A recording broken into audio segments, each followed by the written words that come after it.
My family labeled me a failure to everyone. I kept quiet at my brother's engagement dinner.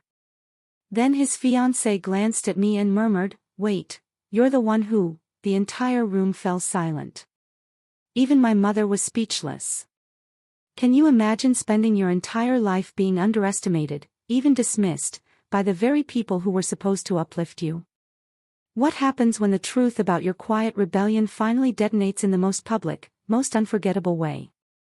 Because for me, that moment of utter, priceless shock on my family's faces was worth every single holiday dinner where they subtly, and not so subtly, undermined me.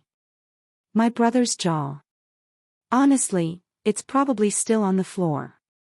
My name is Olivia Mitchell, and I'm 32.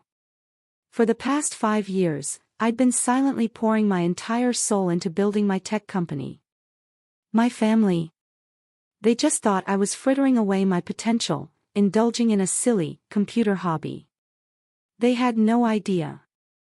Growing up in Highland Park, that perfectly manicured suburb north of Chicago, felt less like living and more like performing under a constant, unforgiving microscope. My dad, Richard Mitchell, wasn't just a surgeon, he was the surgeon. The one other doctors called when things got messy. My mom, Diana, commanded courtrooms as a corporate attorney who, quite literally, never lost a case. And then there was Jason, my older brother, the golden child who followed Dad into medicine without a single misstep. Our home was beautiful, but it felt less like a sanctuary and more like a never-ending evaluation. Dinner wasn't just for eating, it was for reporting achievements. Mom would kick off most evenings with this casual but loaded question: "So, what did everyone accomplish today?" Jason always had something jaw-dropping: perfect test scores, science fair victories, prestigious hospital volunteer hours. When my turn came, my answers never quite measured up. I built a website for fun.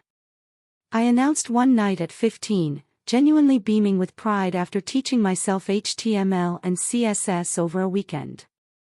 "That's nice, honey," Mom replied, with that particular smile that never quite reached her eyes. "But shouldn't you be focusing on your debate team preparation? Colleges look for sustained commitments, not hobbies." Dad would nod along, already turning to ask Jason about his advanced biology project. The message was crystal clear: computers were toys. Real achievement happened in operating rooms and courtrooms. My bedroom became my sanctuary, my escape. There, I could dive into programming languages and tech forums without judgment. While Jason's walls were adorned with framed academic awards, mine were covered in printouts of code and sketches of app interfaces. I'd stay up until 2 a.m. learning Python and JavaScript, then drag myself through chemistry class the next day. Not that my parents ever noticed my exhaustion, unless it somehow impacted my grades. When I was 16, I developed a program that helped organize my school's massive annual fundraiser. The event coordinator, Mrs. Winters, was absolutely amazed when my software cut their planning time in half. "Your daughter has a remarkable talent," she told my parents at a school function. "Oh, Olivia has many interests," Mom replied diplomatically, as if discussing a fickle child. "But we're focusing on getting her law school prerequisites in order." Law school. Me? I wasn't even planning to apply, but they'd already decided my future. It felt like my life was a script they were writing, and I was just meant to play my part. My junior year brought the regional coding competition, and it became a real turning point. After months of preparation, I qualified for the finals with an inventory management system I'd built. But the competition fell on the same Saturday as Jason's medical school acceptance celebration. "We're so sorry, sweetie," Mom said, not looking particularly sorry at all. "But your brother worked his entire life for this. You understand, right? Maybe next time." I competed alone. The only student without family support in the audience. And I won first place. The judges, professional software engineers, told me I had natural talent and vision beyond my years. I came home clutching my trophy, my heart full of a quiet pride: only to find our house bursting with relatives, celebrating Jason. My achievement warranted a quick, "That's wonderful, dear," from Dad before he returned to toasting my brother. That night, something inside me clicked. A deep, quiet resolve. I decided then and there that I would succeed on my own terms, without their validation. I would build something they couldn't dismiss or minimize, something that would force them to see me. Senior year meant college applications, and with them, the relentless parental pressure to apply to Ivy League schools with strong pre-law programs. Instead, I quietly applied to state universities with excellent computer science departments. When my acceptance to Illinois Tech arrived, complete with a generous merit scholarship, my parents reacted as if I'd announced plans to join the circus. "You're throwing away your potential," Dad said, disappointment thick in every syllable. "Your test scores could get you into Yale computer science." "Mom," her voice rising with disbelief. "That's not a field for someone of your capabilities." What they really meant was, that's not a field worthy of a Mitchell. Jason, home from his first year of medical school, even tried to mediate in his well-meaning but utterly condescending way. "Maybe it's just a phase, Mom. Let her get it out of her system before law school." I left for college that fall with my parents' expectations still weighing on me, but also with a lightness I hadn't felt before. Finally, I could immerse myself in what I loved without constant judgment. What my family called failure, I recognized as the first exhilarating step toward finding my own path. College was liberation. At Illinois Tech, I wasn't the daughter squandering her potential on computer games. I was Olivia, the student professors singled out for her innovative approaches to programming challenges. For the first time, I found myself surrounded by people who spoke my language and genuinely valued what I could do. During sophomore year, I met Emma Rodriguez in my advanced programming class. While most students struggled with the final project, Emma and I finished it in half the assigned time and, just for fun, added extra features. We started grabbing coffee after class, staying until the campus cafe closed, lost in conversations about technology and its untapped potential. "The healthcare system is broken," Emma said one night, her laptop open to an article about medical communication failures. Her own mother had been misdiagnosed 3 times before finally receiving proper treatment for lupus. Doctors can perform miracles, but they can't communicate with each other or their patients effectively. That conversation sparked something profound within us. Over the next week, we sketched ideas on napkins and whiteboards, envisioning a platform that would revolutionize how medical information flowed between providers and patients. By semester's end, we had the skeleton of what would eventually become Next Tech. Summer break meant returning home, where absolutely nothing had changed. At family gatherings, the first question relatives asked Jason was about his medical residency. The first question they asked me was when I was finally switching to a real major. I started giving vague answers about studying technology that allowed conversations to move on quickly. "Computer stuff is getting popular," my uncle would say with a dismissive wave. "I'm sure you can find some entry-level job when you graduate. Maybe IT support." What they didn't know was that Emma and I were spending every free moment building our prototype. We worked from her parents' garage in Chicago, a space they generously cleared for us. Her family brought us sandwiches and eagerly asked questions about our progress. The contrast with my own family couldn't have been starker. It was like living 2 entirely separate lives. By junior year, we had a working beta version. We entered entrepreneurship competitions, winning enough prize money to file patents and incorporate our business. A professor connected us with Dr. Harriet Chin, a frustrated hospital administrator who became our first advisor and eventually our first paying client. "This could transform patient outcomes," Dr. Chin told us after seeing our demo. "How soon can we implement a pilot program?" Meanwhile, at Thanksgiving dinner my senior year, my father cornered me by the dessert table. "Diana and I have been talking," he said, using my mother's name in that way that always signaled a united parental front. "We're concerned about your job prospects." Jason can help you get an administrative position at his hospital. Something stable while you figure things out. I took a deep breath.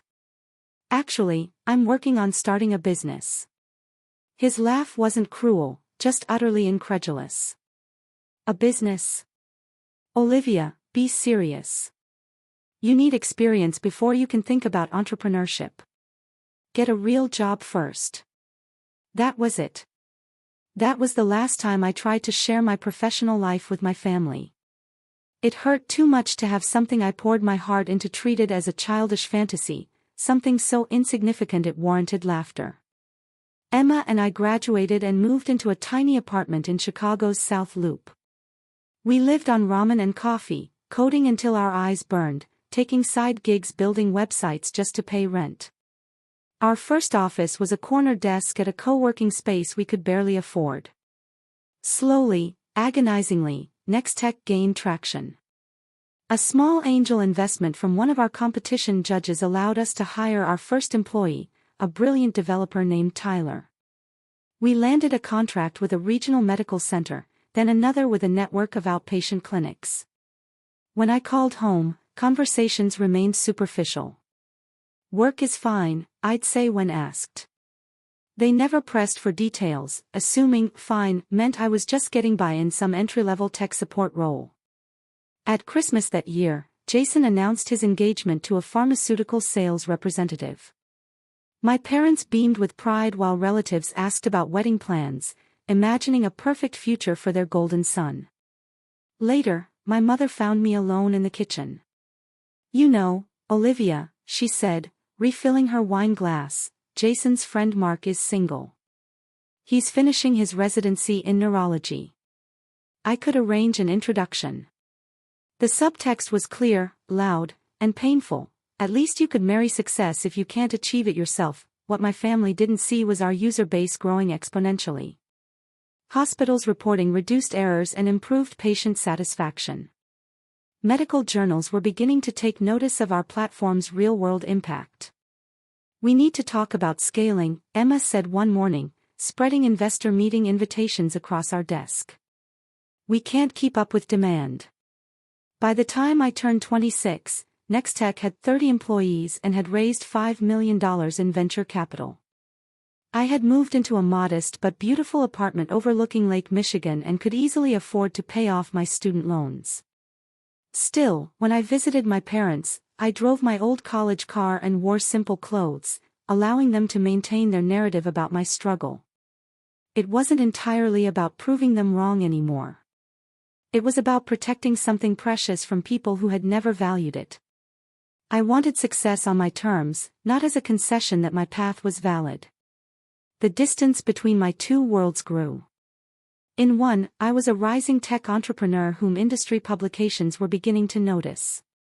In the other, I was the daughter who had failed to live up to her potential. The cognitive dissonance was sometimes overwhelming. The email from Memorial Health System arrived on a Tuesday morning in April. I read it 3 times before calling Emma into my office. "They want to implement Nextech across their entire network," I said, my voice barely above a whisper. 27 hospitals in 3 states. Emma practically collapsed into the chair across my desk. "That's the largest healthcare provider in the Midwest," I finished. We'd been building toward this moment for years, but actually reaching it felt surreal.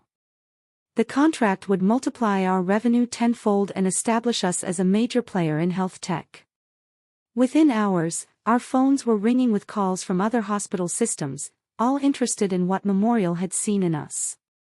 The following month brought our first acquisition offer from a larger tech company, $30 million. Emma and I sat in a sleek conference room, listening to executives twice our age explain why we should take the money and work for them. "It's a generous offer," Emma said as we walked back to our office. "It is," I agreed. "And we're turning it down." We both knew Nextech was worth more than money. It was about building something that actually helped people, something that mattered. We weren't ready to give up control. 2 weeks later, venture capital firm Sierra Partners offered $30 million for a minority stake, valuing our company at over $100 million. This time, we accepted. The investment would allow us to expand without losing our vision.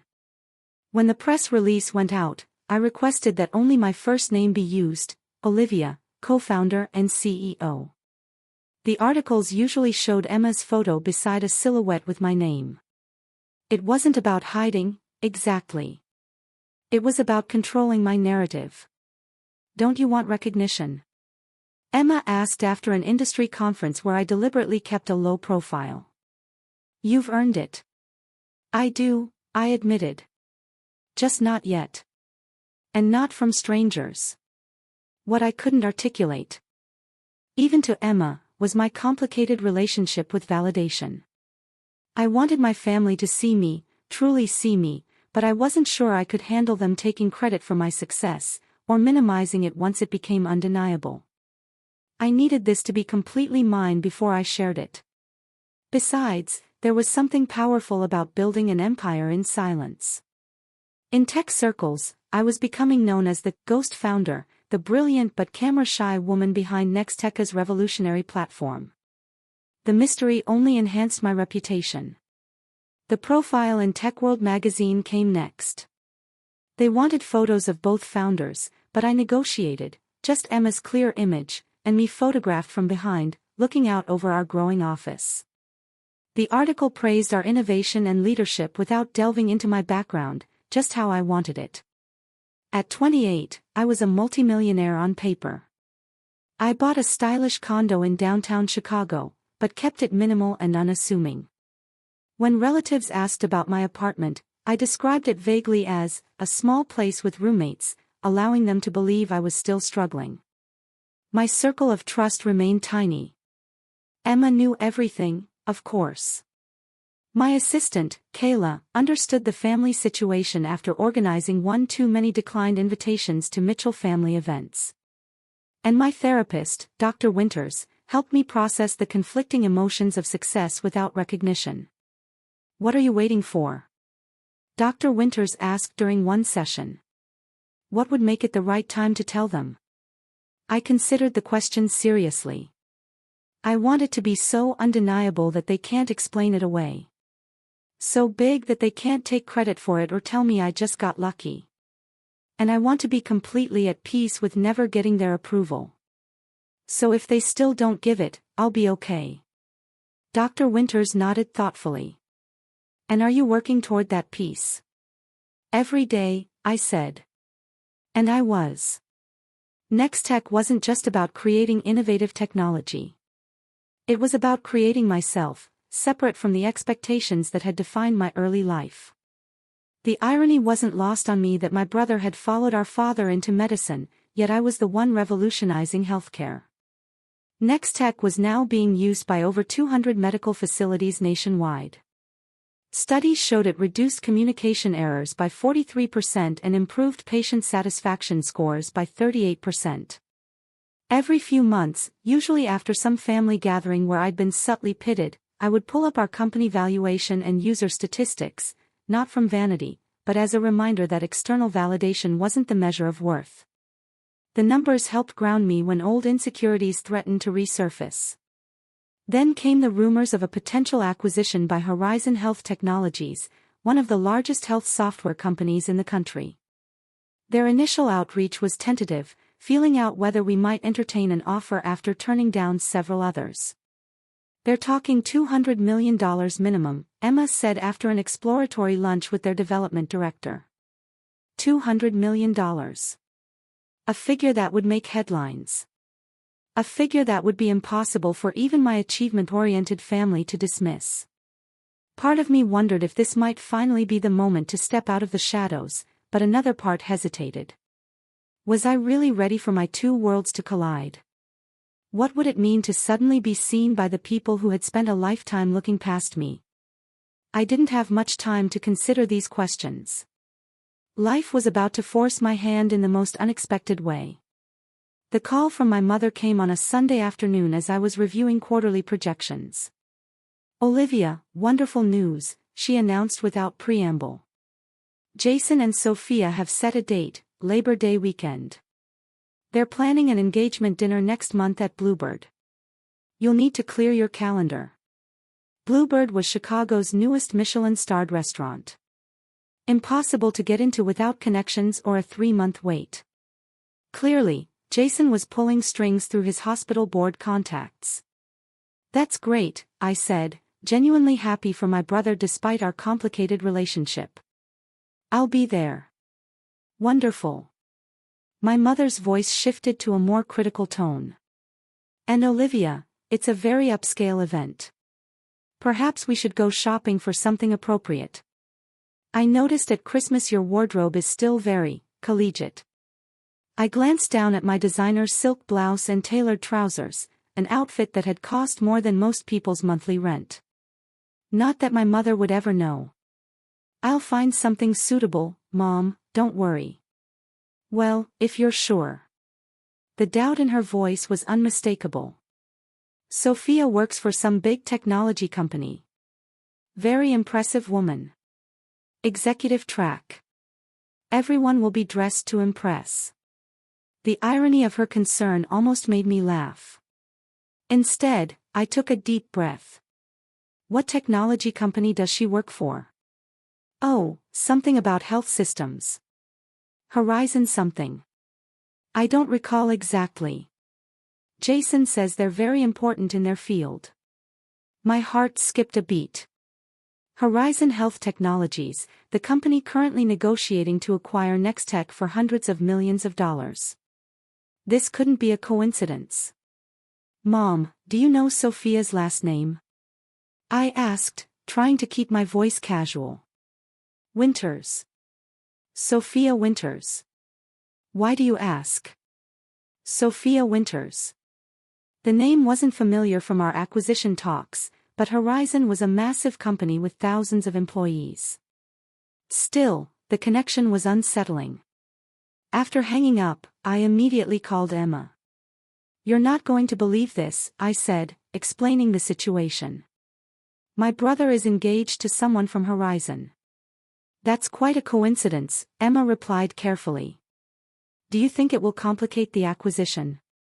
I don't know, but I need to find out who she is before that dinner. A quick LinkedIn search revealed that Sophia Winters was Horizon's Director of Strategic Acquisitions. She would absolutely be involved in the Nextech deal, probably leading it. And in a few weeks, we would be sitting across from each other at my brother's engagement dinner, where everyone believed I was an underemployed tech support worker.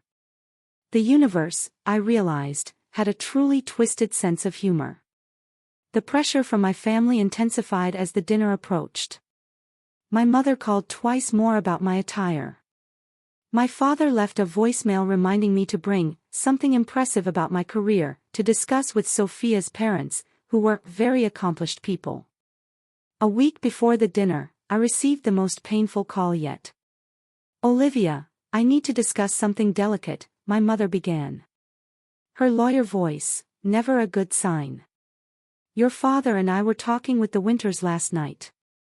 They asked about you and, well, Jason mentioned you were between jobs. My stomach tightened. I'm not between jobs, Mom. Well, that little computer help desk position wasn't exactly something to highlight. Jason was just trying to smooth things over. The point is, Sophia's father knows someone at Apple who might be hiring entry-level IT staff. Isn't that wonderful? We could finally get you on a proper career track.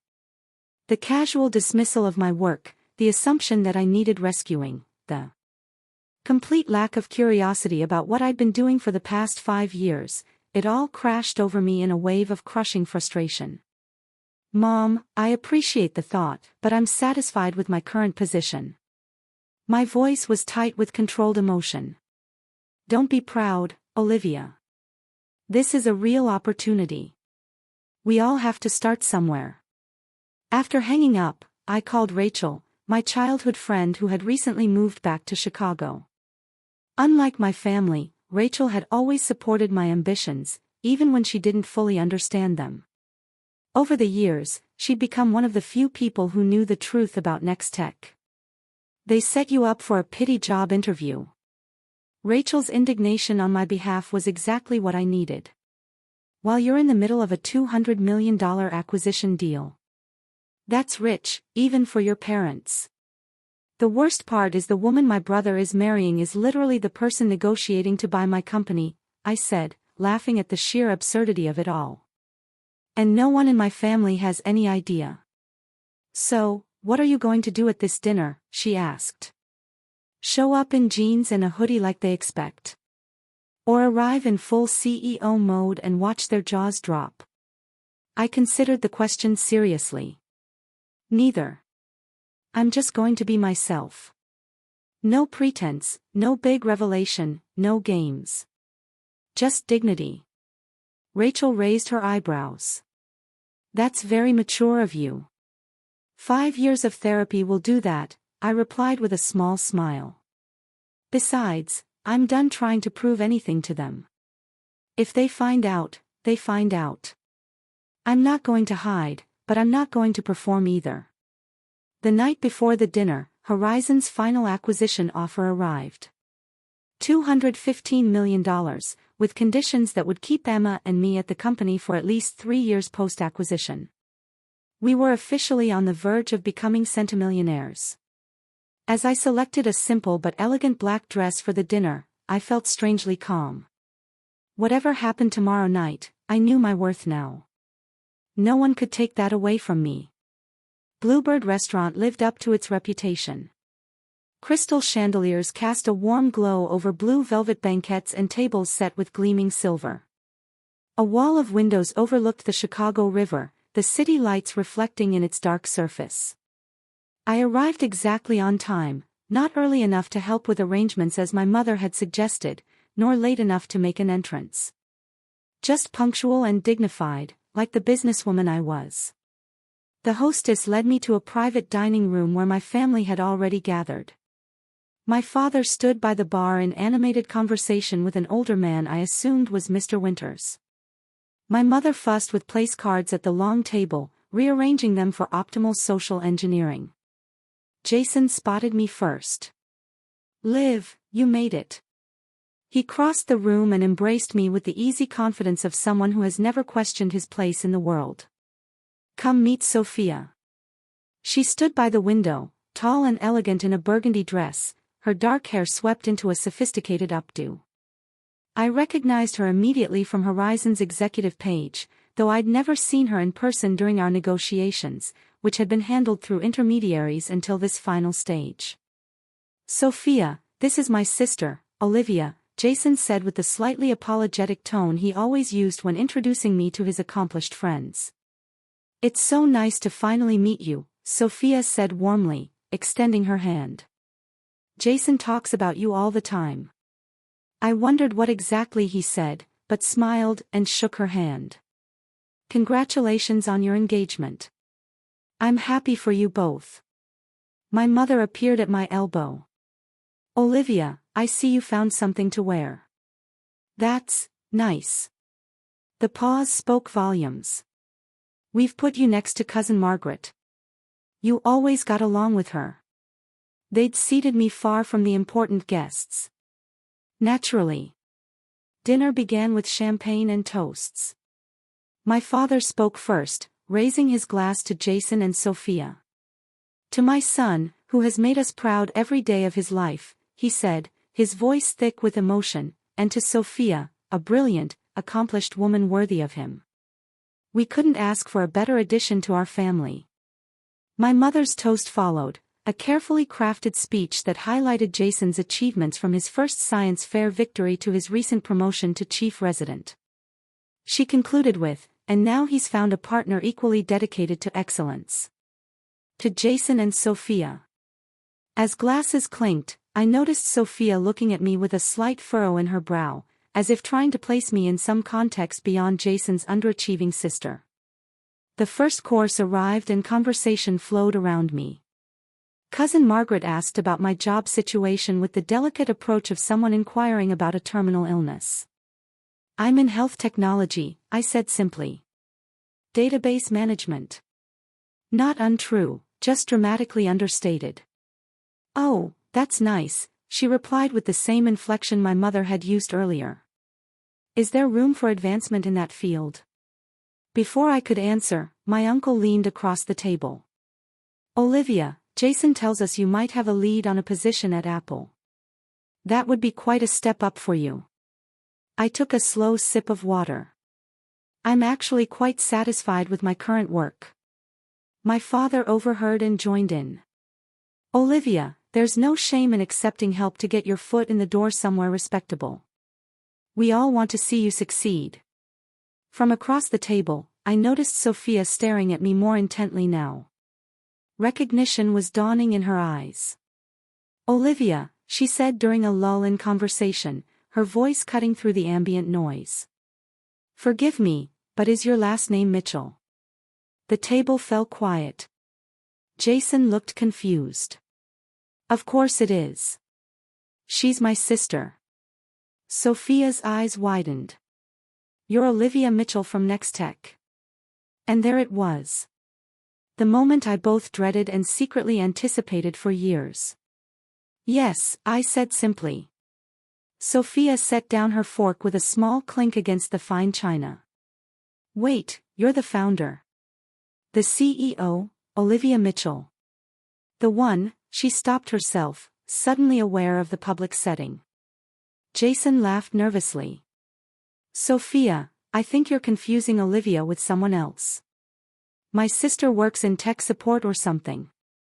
No, Sophia said slowly, looking directly at me, her voice firm.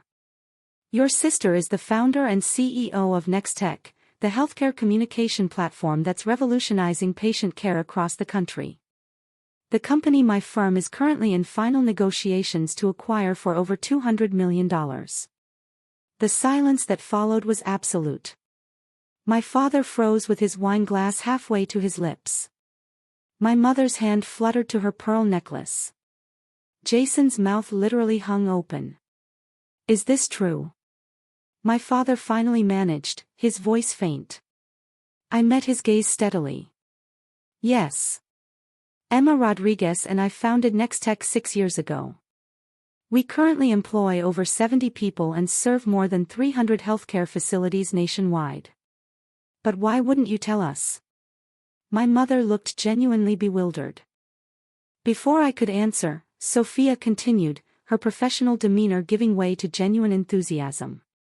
Your platform reduced medication errors at Boston General by 62% in the first year alone. The interface design revolutionized how doctors access patient information. We've been trying to develop something similar for years, but your solution is light years ahead. It's why we're willing to pay such a premium to acquire you. My family stared at me as if seeing a stranger. In many ways, they were. $200 million, my father's voice was barely a whisper. Sophia nodded. The acquisition is set to close next week, pending final approval. She turned to me with a slightly embarrassed smile. I had no idea you were Jason's sister. Your company profile just shows Olivia with no photo, and our teams have been handling the negotiations. I prefer to maintain a low profile, I said. The understatement of the century. The rest of the dinner passed in a blur of shocked questions and awkward revelations. Relatives who had pitied me an hour before now asked for investment advice. My mother mentioned 3 times that she always knew I had a special talent with computers. My father claimed he'd told colleagues about his daughter, the tech entrepreneur, for years. Jason alone remained relatively quiet, processing the fact that his struggling little sister was about to sell her company for a sum that dwarfed his entire expected lifetime earnings as a physician. Through it all, I maintained my composure, answering questions politely, but without the desperate desire for approval that had defined so much of my earlier life. The validation I'd once craved now felt hollow in the face of their sudden, opportunistic pride. As the evening wound down, Sophia pulled me aside. I'm sorry if I created an awkward situation. I smiled genuinely. Don't apologize. It's been a long time coming. For what it's worth, she added, your reputation in the industry is extraordinary. People call you the ghost genius. Now I understand why you kept such a low profile. As we said our goodbyes, my mother clutched my arm. We need to talk soon, Olivia. Properly talk about everything. I nodded, knowing the conversation was inevitable, but no longer fearing it. We will. Walking to my car, I felt lighter somehow. The secret I'd carried for years was finally in the open. Whatever came next, I would face it on my own terms, secure in the knowledge of what I had built. The first text arrived before I even got home from the dinner. My mother, we need to talk. Brunch tomorrow. The Drake Hotel at 11. By morning, my phone was flooded. Relatives suddenly remembered they'd always supported my computer interests. Cousins who hadn't spoken to me in years asked about investment opportunities. Jason sent 3 separate messages, each more confused than the last, culminating in a simple, "Why didn't you tell me?"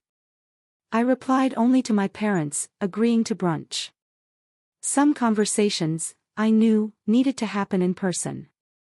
The Drake's dining room was elegant and discreet, perfect for the difficult conversation ahead. My parents were already seated when I arrived, both dressed impeccably, as if for an important business meeting rather than family brunch. Olivia, my father stood awkwardly, oscillating between his usual perfunctory greeting and something more befitting a daughter he'd just discovered was wildly successful. He settled on an uncomfortable hug. "You look well." My mother was less restrained. "Darling, we have so much to discuss. I've been reading all about Nextech this morning, the innovation awards, the funding rounds, the user growth statistics. Why would you keep all this from us? We're your family." I took a deep breath. "I think you know why." "I certainly don't," my father replied, his tone defensive. "We've always supported your pursuits." The waiter arrived with coffee, giving me a moment to compose my thoughts. Once he left, I looked directly at my parents. "You never took my interest in technology seriously.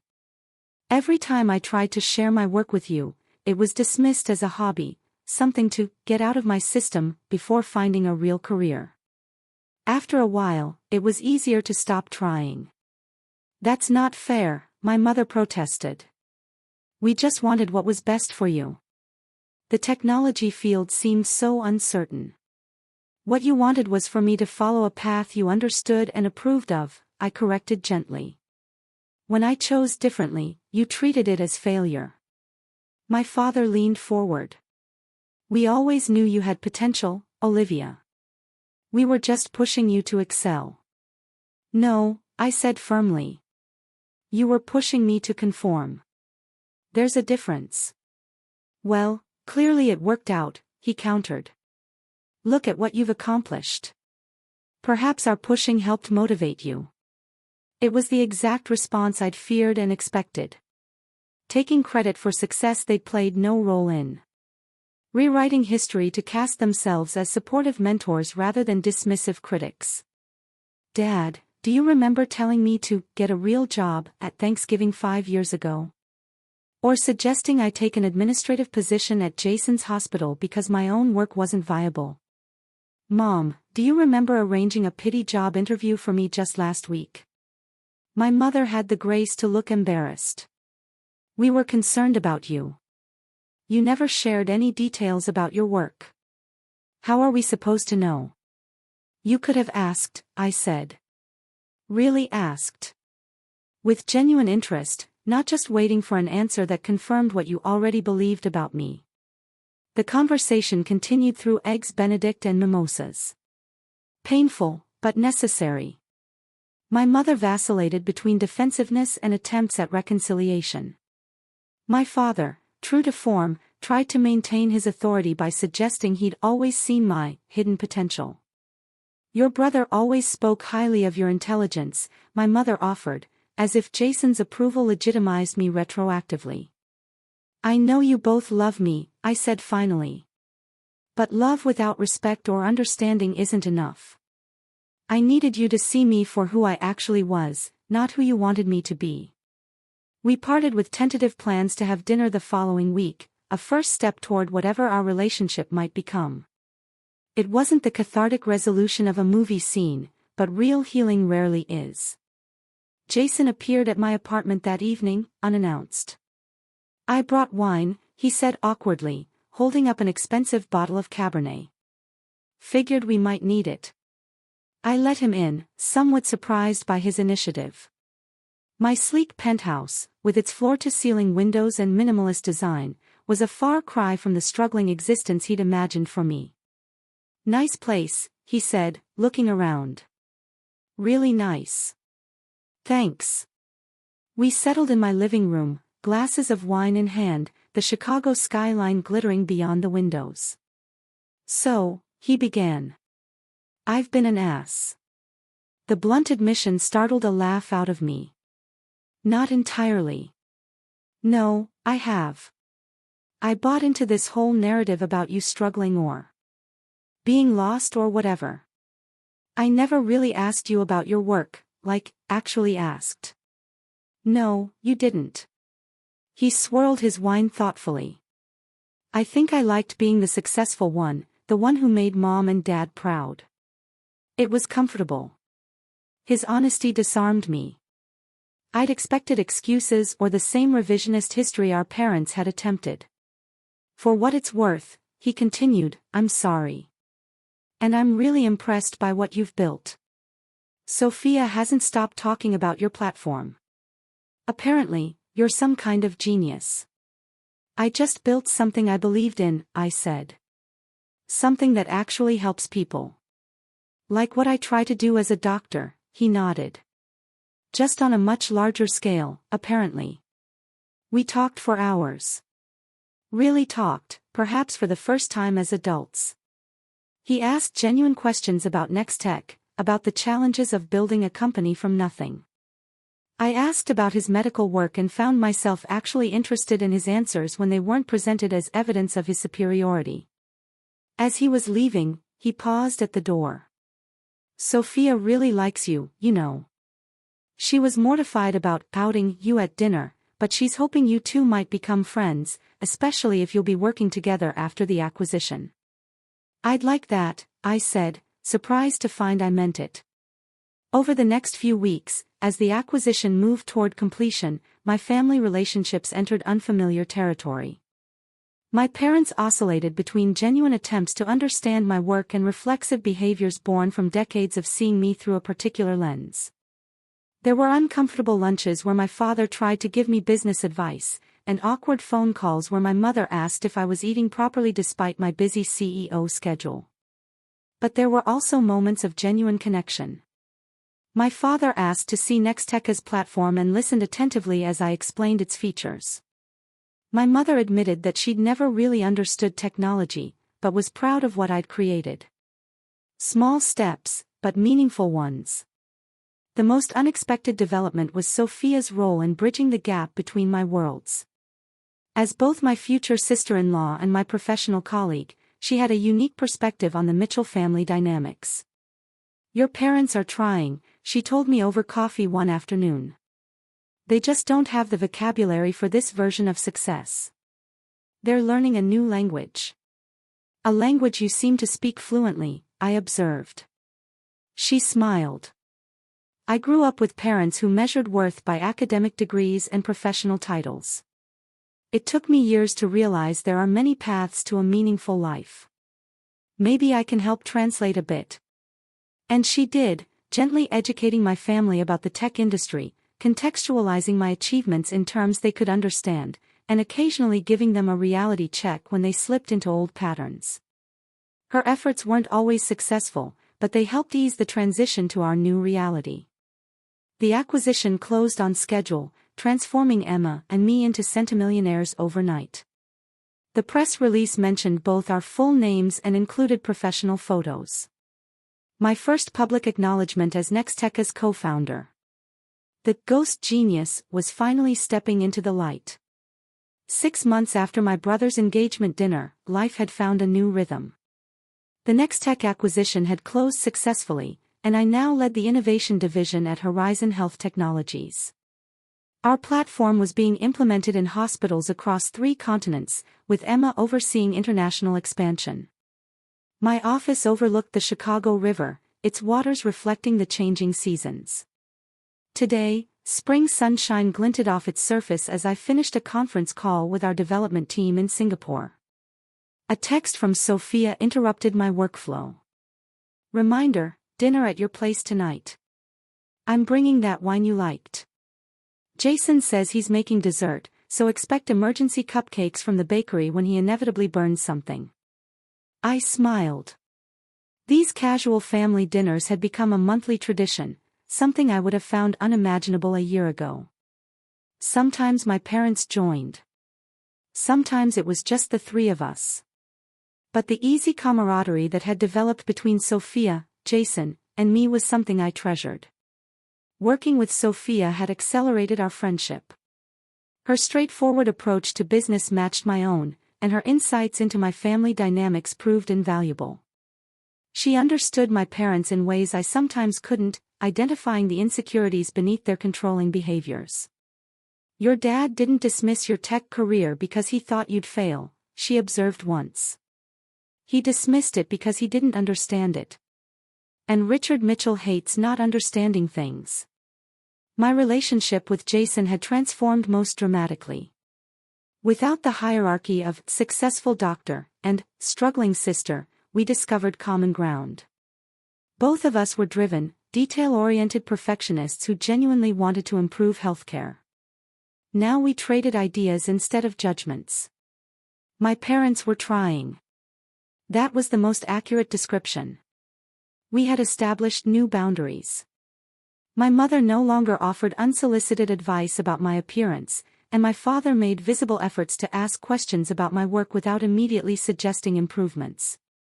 Our weekly Sunday calls were no longer exercises in evasion, but actual conversations. Not always easy ones, but real nonetheless. My mother had even visited Nexteca's offices, her initial awkwardness giving way to genuine pride as employees greeted me with obvious respect. The healing wasn't just external. The acquisition had given me the freedom to focus on my own well-being in ways I'd neglected during the startup grind. Regular therapy sessions with Dr. Winters helped me process the complicated emotions around my family's sudden recognition. You spent years protecting yourself from their judgment, she noted during one session. Now that protection isn't necessary in the same way, but the habits remain. It's okay to let some of those walls down gradually. I'd taken her advice, not just with family, but in building a broader support network. Rachel remained my oldest and most trusted friend, but I'd also connected with other women entrepreneurs through mentoring programs and industry events.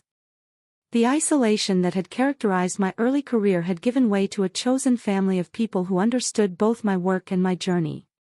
One particular source of joy was mentoring young women in technology. Once a month, I hosted workshops for high school girls interested in STEM fields, sharing not just technical knowledge, but the emotional resilience needed to pursue unconventional paths. My parents think computer science is just a hobby, one 15-year-old told me, echoing my own experience.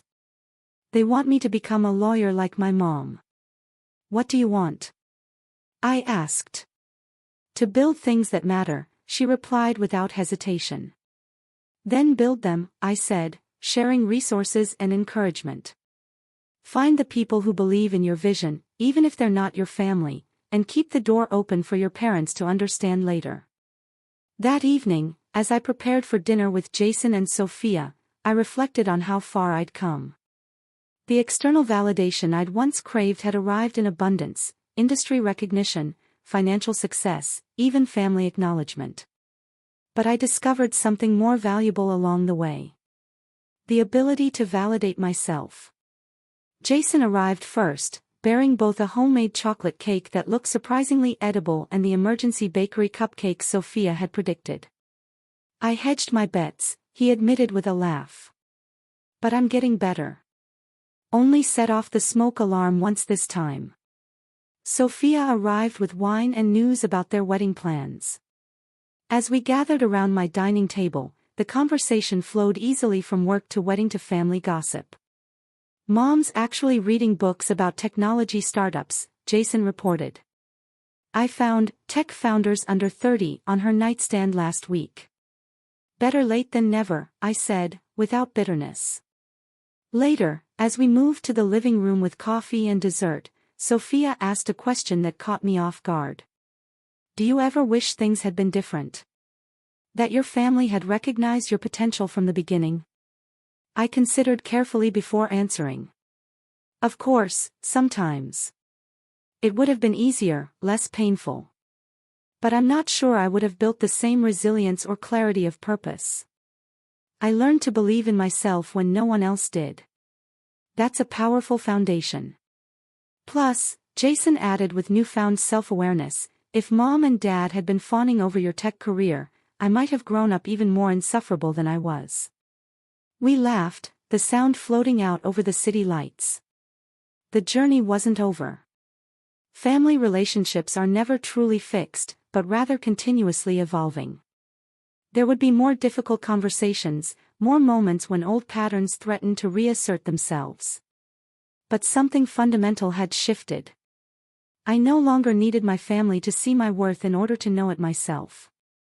That freedom allowed me to accept their growing appreciation without desperation, to forgive past dismissals without forgetting the lessons they taught me, and to build relationships based on who we were becoming rather than who we had been. Success isn't measured by recognition, but by impact. By that standard, Nextech had succeeded beyond my wildest dreams, improving patient outcomes and healthcare communication for thousands. And I had succeeded in creating a life authentic to my values and vision, regardless of who approved. As for family, the one we're born into and the one we choose, perhaps the greatest lesson was that relationships can transform when we bring our whole, authentic selves to them. Not everyone will celebrate your path, but those worth keeping in your life will eventually learn to see you clearly. The next day, as I looked out over the city from my office window, I felt gratitude for the journey. Complicated as it had been, the path forward wasn't perfectly clear, but I was walking it on my own terms, creating success by my own definition. And that, more than any acquisition deal or family validation, was the real achievement. So, I'm curious, have you ever had to walk away from the expectations of the people you love to find your own path? Or maybe you've experienced that moment where the truth just explodes and changes everything. Tell me what you think, I really want to know.